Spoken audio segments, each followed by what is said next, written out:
O objetivo da escola sabatina deve ser a conquista de almas. A ordem do trabalho pode ser irrepreensível, as instalações, tudo quanto se possa desejar.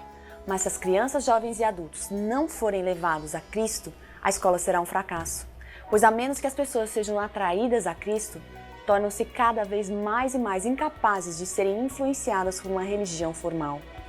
Esta citação de Ellen White, que se encontra no livro Conselhos sobre Escola Sabatina, é mais do que um conselho. É de fato o real propósito do compromisso que você assumiu ao ser um professor da escola sabatina. O momento do estudo da lição é possivelmente um dos mais importantes em toda a liturgia sabática. É neste tempo que a Bíblia deve ser aberta, examinada e pesquisada. Ao apresentar o tema da lição e conduzir o estudo, você, professor, deve estar em espírito de oração, para que o Santo Espírito de Deus o impressione e lhe dê humildade para falar aquilo que precisa ser dito e não aquilo que você quer dizer. Nenhum segundo do estudo da lição deve ser gasto com entretenimento, historinhas ou alegorias que não levem as pessoas a refletir, observar e pensar na palavra de Deus. Talvez para alguns ou até mesmo para muitos dos seus alunos, o estudo da lição é o único momento em que eles serão expostos a diferentes pontos de vista sobre um determinado assunto da Bíblia. A arte de conduzir bem o estudo na classe da escola sabatina exige que o professor encare seu ofício com total responsabilidade, ensinando não para divertir, impressionar ou passar o tempo, mas para que o aluno aprenda e, claro, seja transformado. Esta é a série Ensinando com Sucesso e nessa palestra o pastor Adolfo Soares vai tratar do assunto de como conduzir a lição.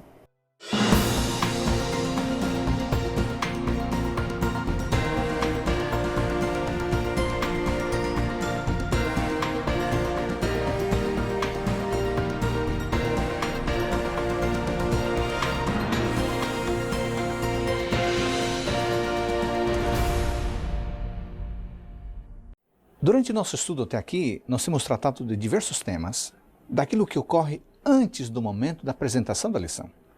Falamos do exemplo de Jesus Cristo em criatividade e transformação, falamos sobre a importância de ler a Bíblia, falamos também sobre a importância de conhecer o estudante, o estilo dele aprender, e falamos também sobre o planejar a aula. Mas chegou o momento de falar a respeito do momento específico da condução, o momento em que o professor conduz o estudo com a classe. É sobre esse assunto que vamos tratar agora. Mr. Holland, Adorável Professor, é um filme marcante. Uma lição de vida, de companheirismo, de como fazer a diferença na vida dos outros. O filme mostra que a influência dos professores na vida dos alunos é muito mais forte e decisiva do que imaginamos, gerando frutos duradouros. É realmente impressionante a influência de um professor na vida de um aluno, independente da idade de ambos. Entre outras coisas, um professor impacta a vida do aluno pela maneira de relacionar-se, pelo modo que o motiva e envolve, pelo conteúdo do ensino e também pela forma como ensina. Nesse sentido, Ellen White alerta que professor algum que se satisfaça com o conhecimento de superfície atingirá alto grau de eficiência. Isso significa que informar e ser instrumento de transformação na vida de crianças, adolescentes, jovens e adultos não é tarefa simples. É, de fato, uma obra importante para a qual o professor deve entrar com preparo cuidadoso e completo, pois quanto mais conhecimento possuir, melhor realizará o seu trabalho. Pensando num ensino-aprendizagem criativo, no qual o aluno de fato se envolva e aprenda, e sua vida seja transformada, creio ser apropriada a abordagem conhecida como os 5 passos do ensino criativo que apresento a seguir. Informação, reconhecimento, expressão, reflexão e decisão. Vamos então agora a item por item. Primeiro passo, informação. O propósito fundamental desse primeiro passo é atrair a atenção do aluno a fim de que ele se interesse pela lição, porque quando há interesse, o aprendizado ocorre. E havendo aprendizado, pode haver transformação de vida. Então, a pergunta-chave a esta altura é: como atrair a atenção dos alunos? A seguir, confira alguns princípios a este respeito. Comece a apresentação da lição com um fato curioso, frase de impacto, história, metáfora, poema, depoimento, etc., porque isso concentra a atenção da classe. Apresente o tema de maneira a despertar curiosidade e interesse, demonstrando a importância e utilidade do tema. Ao transmitir a informação, não subestime a inteligência do aluno, mas também não deixe de lado o óbvio, achando que todo mundo sabe disto ou daquilo. Ao falar, dramatize, gesticule, module a voz, use objetos, mostre livros, faça pausas, olhe nos olhos, caminhe na classe, etc. Para aprofundamento do assunto, dê dicas de onde encontrar material adicional, livros, revistas, comentários, internet, etc. O segundo passo é o reconhecimento. Nesse segundo passo, o professor cria condições para o aluno captar a essência do que está sendo ensinado.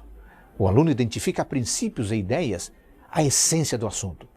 O professor deve facilitar o aprendizado, a fim de que o aluno entenda a informação, ideia ou conceito que está sendo apresentado. Estas são algumas dicas para operacionalizar o segundo passo. Ser organizado na apresentação do tema ajuda o aluno na assimilação. Por isso, aborde os tópicos escolhidos de forma lógica e coerente.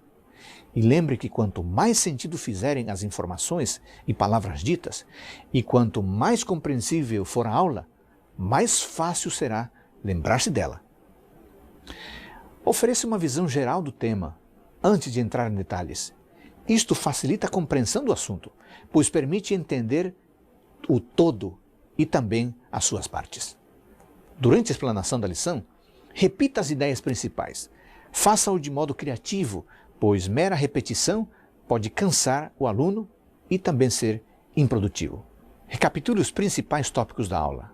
Assim, a informação na memória de curto prazo passa à memória de longo prazo. O terceiro passo é a expressão. Neste terceiro passo do ensino criativo, o professor sugere atividades interessantes e significativas. O aluno realiza as atividades sugeridas, colocando os fatos e ideias em suas próprias palavras. Este terceiro passo requer que o professor leve em conta os tipos de aprendizes presentes em sua classe, pois para serem produtivas, as atividades precisam se adaptar ao estilo da pessoa. A este respeito, atente para as sábias palavras de Ellen White. Ela diz: todo professor deve reconhecer que precisa saber mais. Precisa estar mais familiarizado com aqueles com quem tem de tratar e com os melhores métodos de comunicar o conhecimento. E depois de ter feito o melhor que lhe for possível, deve reconhecer que ficou muito aquém. O quarto passo se chama reflexão. Neste quarto passo, o professor faz o aluno pensar a respeito das implicações gerais do assunto em questão. O aluno relaciona o conteúdo com o mundo ao redor, refletindo sobre o significado do que estudou para a sua vida. Considere as seguintes orientações ao implementar este quarto passo. Relacione a informação ou ideia apresentada com uma ou mais de uma situação atual, conhecida, próxima da realidade dos membros da classe. Esta parte da aula é uma conversa amigável, aberta, uma espécie de exposição dialogada. Você fala e convida os alunos a interagirem. Esta fase revela a sabedoria do professor, assim como sua sensibilidade em mostrar a importância do estudo feito. Finalmente, o quinto passo é a decisão. Neste estágio final, o professor leva o aluno a ter uma postura pessoal em relação ao que foi estudado. O aluno aplica a verdade bíblica à sua vida diária, apropriando-se do que estudou e vivendo a lição no dia a dia. Neste estágio, fale sobre atitudes que a classe deveria tomar de agora em diante. Por exemplo, havendo falado sobre a oração, desafie-os a orarem diariamente. Havendo falado sobre o 7º mandamento, desafie-os a manterem a pureza no casamento. Havendo falado sobre amor ao próximo, desafie-os a não falar mal das pessoas. Havendo falado de serviço, desafie-os a ajudarem alguém sistematicamente. Bom, relembre comigo os 5 passos de Lawrence Richards, para uma lição criativa e que leva o aluno a aprender de verdade. Informação, reconhecimento, expressão, reflexão e decisão. Amigos, é importante observar que a ideia Desses 5 passos, forma deliberadamente uma escada, conduzindo o professor e o estudante ao mais elevado estágio do processo ensino-aprendizagem, a ação e decisão positivas diante daquilo que foi estudado. Depois de tudo o que foi abordado neste capítulo, eu creio que é oportuno terminar com as sábias palavras do educador cristão Lucien Coleman. Ele diz que ensinar assemelha-se muito à prática de jardinagem. O jardineiro preocupa-se com o crescimento das plantas. O professor preocupa-se com o crescimento de pessoas. O jardineiro sabe estimular o potencial de crescimento que existe na semente. O professor sabe liberar o potencial de crescimento que existe no aluno. O jardineiro cuida bastante do ambiente que envolve suas plantas. Ele propicia grande quantidade de luz solar, elevado teor de umidade e de nutrientes do solo. O professor propicia o clima que favorece o crescimento individual. Mais importante ainda é que tanto jardineiros quanto professores são cooperadores de Deus. Qualquer jardineiro que tenha sensibilidade espiritual dirá: de modo que nem o que planta é alguma coisa, nem o que rega, mas Deus que dá o crescimento. Pois ele sabe que o homem não pode fazer as plantas crescerem. Ele só pode cooperar com os princípios de crescimento que o Criador estabeleceu na ordem natural.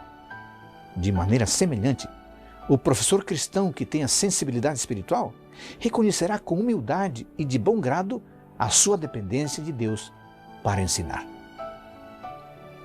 Meu querido irmão, minha querida irmã, que Deus abençoe você no seu ministério, a fim de que você continue sendo uma bênção sábado após sábado na sua classe e que o Espírito Santo capacite você para este sagrado magistério.